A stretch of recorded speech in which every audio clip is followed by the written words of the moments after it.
বিসমিল্লাহির রহমানির রহিম। প্রিয় দেশবাসী, আসসালামু আলাইকুম। শুরুতেই মহান আল্লাহর দরবারে শুকরিয়া আদায় করছি। হাজারো শহীদের প্রাণের বিনিময়ে আমরা দেশ এবং জনগণের স্বাধীনতা, সার্বভৌমত্ব রক্ষা করতে পেরেছি। তাবেদার মুক্ত বাংলাদেশে জনগণের ভোটে জনগণের কাছে জবাবদিহিমূলক একটি নতুন সরকার যাত্রা শুরু করেছে। দেশে গণতন্ত্র এবং মানুষের অধিকার পুনঃপ্রতিষ্ঠার এই যাত্রা লগ্নে আমি দেশবাসীকে শুভেচ্ছা এবং আন্তরিক অভিনন্দন জানাই। স্বাধীনতা প্রিয়, গণতান্ত্রিক আমি প্রিয়। জনগণের কারণেই দেশে আবার মানুষের অধিকার, সম্মান এবং মর্যাদা পুনঃপ্রতিষ্ঠার সুযোগ সৃষ্টি হয়েছে।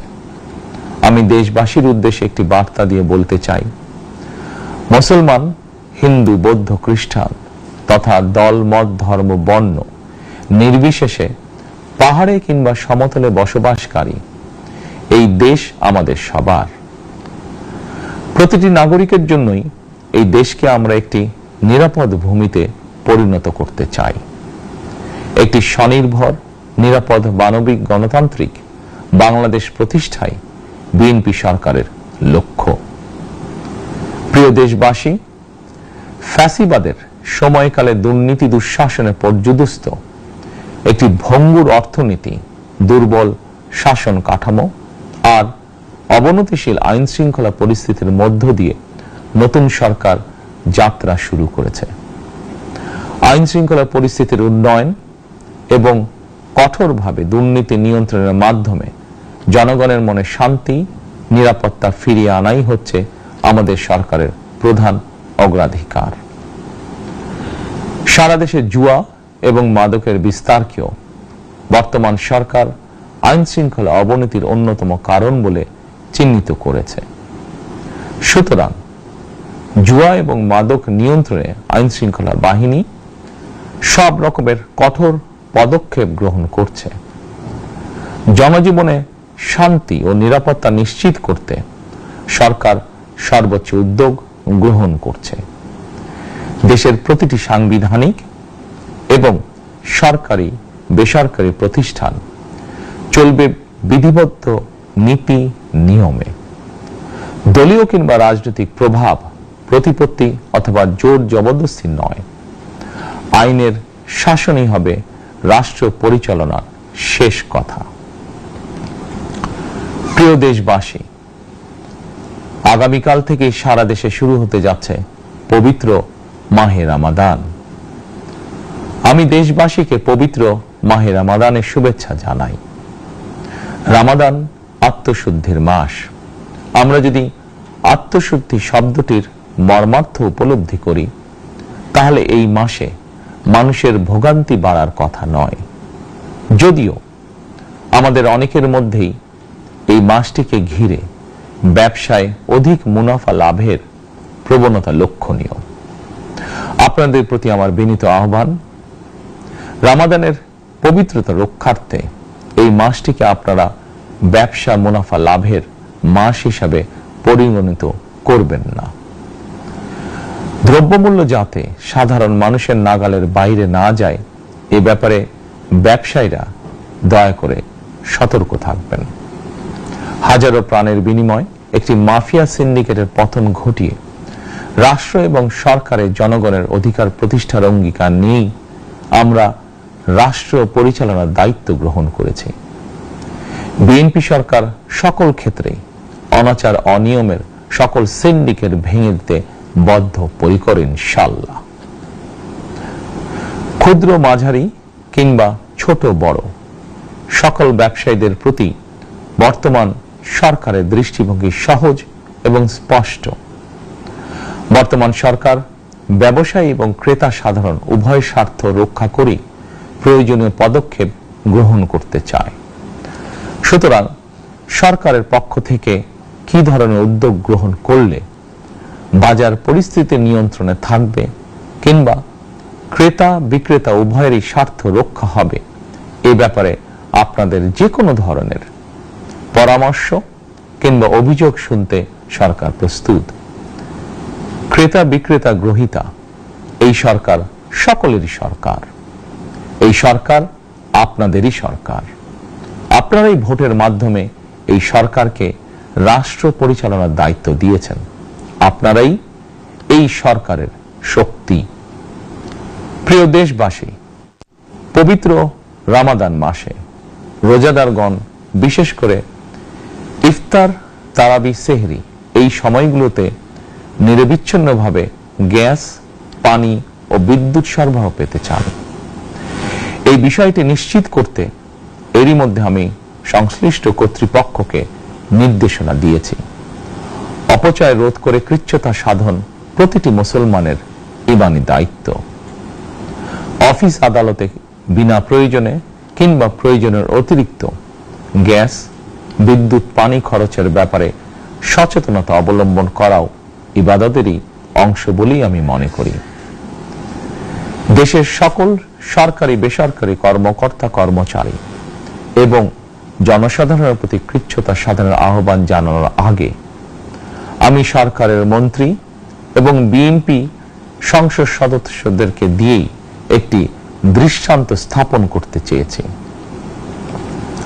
বিএনপির সংসদীয় দলের প্রথম সভাতেই আমরা সিদ্ধান্ত নিয়েছি বিএনপি থেকে নির্বাচিত কোনো সংসদ সদস্য সরকারি সুবিধা নিয়ে ট্যাক্স ফ্রি গাড়ি আমদানি করবেন না এবং প্লট সুবিধাও নেবেন না।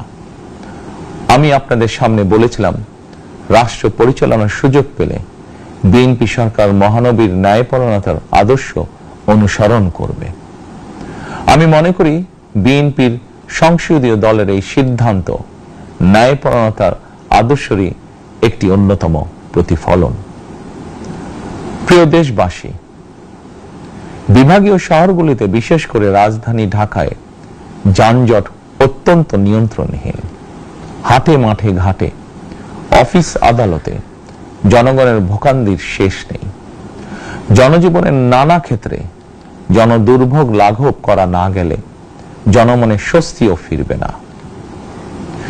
রাজধানীতে জনসংখ্যার চাপ কমাতে বিকল্প ব্যবস্থা গ্রহণ করা জরুরি হয়ে পড়েছে। মানুষ তার নিজ জেলায় কিংবা নিজের বাসা বাড়িতে থেকেও যাতে সহজভাবে সঠিক সময়ে অফিস, আদালত, ব্যবসা বাণিজ্য করতে পারেন সেই লক্ষ্যকে সামনে রেখেই সারা দেশে রেল যোগাযোগ ব্যবস্থা ঢেলে সাজানোর উদ্যোগ নেওয়া হচ্ছে। এই পরিকল্পনার অংশ হিসাবে প্রথমেই রেল, নৌ, সড়ক এবং সেতু মন্ত্রণালয়ের কার্যক্রম পুনর্বিন্যাস ও সমন্বয় করা হচ্ছে। আমরা মনে করি সারা দেশে রেল যোগাযোগ ব্যবস্থার সহজ, সুলভ এবং নিরাপদ করা গেলে একদিকে যেমন জনগণের শহর কেন্দ্রিক বা নগর কেন্দ্রিক নির্ভরতা কমবে, অপরদিকে পরিবেশেরও উন্নতি হবে। প্রিয় দেশবাসী, আমাদের চারপাশে সমস্যার শেষ নেই, তবে সমস্যার পাশাপাশি সম্ভাবনাও কিন্তু কম নয়। আমাদের বৃহৎ জনগোষ্ঠীকে যদি আমরা দক্ষ জনশক্তিতে রূপান্তরিত করতে পারি তাহলে এই জনসংখ্যাই হবে আমাদের জনসম্পদ। আমরা নিজেদেরকে দক্ষ করে গড়ে তুলতে পারলে শুধু বাংলাদেশই নয়, বিশ্ব বাজারও আমাদের জন্য উন্মুক্ত। তথ্য প্রযুক্তির সিঁড়ি বেয়ে বিশ্ব এখন কৃত্রিম বুদ্ধিমত্তার যুগে প্রবেশ করেছে। প্রযুক্তির এই প্রতিযোগিতামূলক বিশ্বে সম্মান এবং স্বচ্ছতার সঙ্গে টিকে থাকতে হলে আমাদেরকে কোনো না কোনো একটি বিষয় বা কাজে পারদর্শী হতে হবে।